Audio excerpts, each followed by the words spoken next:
Petronas நிறுவனத்தின் ஒருங்கிணைந்த செயல்பாடுகள் மற்றும் அரசின் ஆக்கப்பூர்வமான நடவடிக்கைகளால் நாட்டில் பெட்ரோல் மற்றும் டீசல் விநியோகம் தற்போது மிகவும் சீராகவும் சிறப்பாகவும் கையாளப்பட்டு வருவதாக பிரதமர் டத்தோஸ்ரீ அன்வார் இப்ராஹிம் தெரிவித்துள்ளார். தேவைப்படும்போது எரிபொருளை இறக்குமதி செய்வது உட்பட பல்வேறு தற்காப்பு நடவடிக்கைகளை அரசு எடுத்துள்ளதாக பிரதமர் குறிப்பிட்டார். குறிப்பாக டீசல் கடத்தல் மற்றும் கசிவுகளை தடுப்பதற்கான கடுமையான கட்டுப்பாடுகள் மூலம் உள்நாட்டு எரிபொருள் பயன்பாடு குறைந்துள்ளதோடு விநியோக தட்டுப்பாடும் நீங்கியுள்ளது.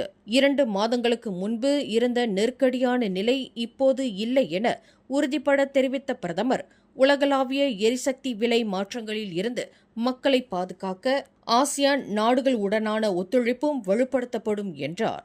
மேலும் செய்திகளை தெரிந்து கொள்ள கீழே இருக்கும் பெல் பட்டனை அழுத்துங்கள். உங்கள் மகிழ்ச்சியை வெளிப்படுத்த லைக் மற்றும் ஷேர் செய்யுங்கள். தொடர்ந்து திசைகளோடு இணைந்திருக்க சப்ஸ்கிரைப் செய்யுங்கள்.